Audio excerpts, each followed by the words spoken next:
As the opening day of Missouri's archery season approaches, the entire Growing Deer team has been slinging a bunch of arrows. Last summer, we shared the results of a really cool experiment that showed how much a deer could drop once they heard the bow fired. Our friend, Darren Cummings from Pennsylvania, designed a very sophisticated piece of equipment. But simply put, it hears the bow fire, calculates the deer's reaction time at 20, 30, and 40 yards, and then drops the deer when that sound reaches the deer and it's had time to react. In this case, a water-filled balloon.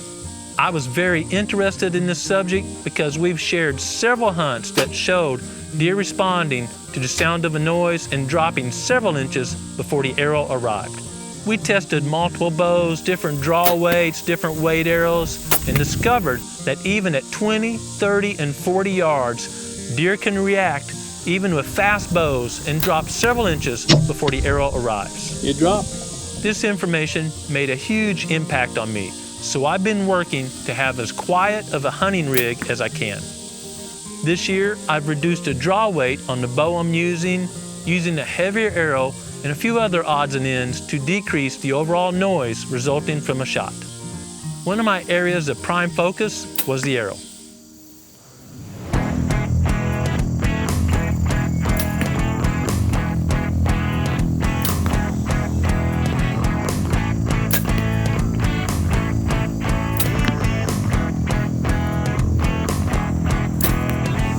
The entire Growing Deer team is super excited for the start of deer season, so been shooting a lot, and while we're shooting, we've noticed a bit of difference between how my arrows are penetrating and how Tyler's arrows are penetrating. So I want to tell you the setup. I'm shooting 28¼ inches at 52 pounds, and I'm shooting a Bloodsport 350 Evidence, the micro diameter shaft. Tyler, what are you shooting? I'm shooting 30-inch draw length, 65 pounds.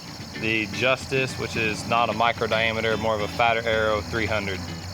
So we want to compare penetration because it's my theory that a micro diameter arrow, even with a little bit lower draw weight, will get about as good, if not better, penetration. We got brand new Morrell high roller targets, super quality. Not saying this is the same as a deer, going through muscle tissue with liquid body fluid in there, but at least we're comparing apples to apples. Good arrow penetration is important for any deer hunter. The goal is maximum hemorrhage. That allows hunters to be extremely humane when tagging a deer. This same principle results in an easy recovery of the critter.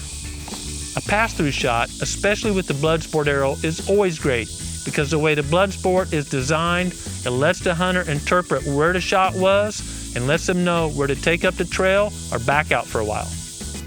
Growing Deer is brought to you by Bass Pro Shops and Cabela's. Also by Reconics, Eagle Seed, Nikon, Winchester, Lacrosse Footwear, Morrell Targets, Bog, Hooks Custom Calls, Montana Decoy, Summit Tree Stands, Drake Non-Typical Clothing, RTP Outdoors, Yamaha, Fourth Arrow, Onyx Hunt, Scent Crusher, Scorpion Venom Archery, Bloodsport Arrows, Code Blue, Decode, G5 Broadheads, Prime Bows, and Redneck Hunting Blinds.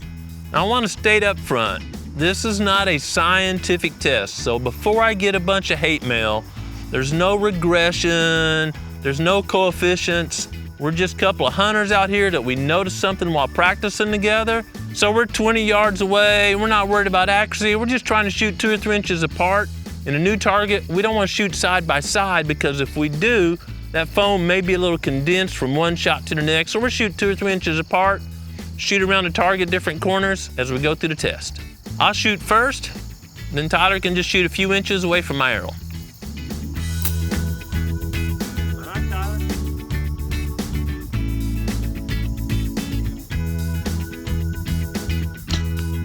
The arrows we're shooting are about the same weight. Tyler's all rigged out is 459 and mine rigged out the same is 479. But I don't think 20 grains at 400 plus grains is a big difference. So, looks like Tyler's is about 1 inch more, but his arrow is about 2 inches longer. So the only way to get an accurate measure is for us each to pull our arrow, and we'll put our thumb right here at the edge of the target. Don't let it slide and pull it out. And then we'll measure the amount of penetration. Tyler, grab that arrow. So just a quickie look, we can do this. Just stick them right there. Right there. And Tyler got, I'm gonna say, close to an inch, about an inch more. Remember, he's shooting 65 pounds, a little bit plus. I'm shooting 52, so 13 more pounds. You would expect a little bit more penetration out of 13 pounds, but would it have been more if he'd been shooting the same skinny diameter, micro diameter as I was? So we figured it out when we both shoot each other's arrow. All right, let's measure these and see what we got. So from the thumbnail, 9 1/8. Yep, and about 8 inch more for 13 pounds more draw weight. Tyler and I have each shot our own arrow, but now we've swapped arrows and we're comparing penetration based on what we already shot. I'll use Tyler's arrow and Tyler will use mine. Tyler's arrow, larger diameter, out of my bow. We're doing measure and compare it to what I shot with my first arrow. So my arrow has a smaller diameter than Tyler's. I had 8 inches of penetration. With Tyler's arrow, I got 7 1/4. So not a lot, but 3/4 of an inch of penetration into the high roller target. Might have been more of a difference going through a deer because you got all that body fluid, a little bit slicker than this foam. We don't know that for sure, but certainly lost a little penetration with the larger diameter arrow. We wondered if the trend would be the same when Tyler shot my arrow compared to when he shot his arrow previously. The trend remained the same. Tyler got 3/4 of an inch more penetration from my smaller diameter arrow than he did with his arrow. The results made sense and they weren't really surprising. Just think about it. It's much easier to stick a pin through a piece of paper than it is your finger. Smaller diameters are going to penetrate a substance much easier than a larger diameter. There are many factors of penetration in a critter versus a target. On a critter, you might hit bone or a really thick hide or a hog that just wallowed in mud or something like that. But overall, a smaller diameter arrow, all else being the same, is going to give better penetration than one with a larger diameter. There's some other considerations that might tip the scale in favor of small diameter arrows. For example, with a smaller diameter, there's less surface area, therefore less resistance and less noise generated when the arrow's flying downrange. I'm not advocating for most whitetail hunters, especially let's say in the central and eastern states, to take longer shots. In those areas, whitetails have a lot of hunting pressure and they seem to become conditioned to reacting to an archery shot.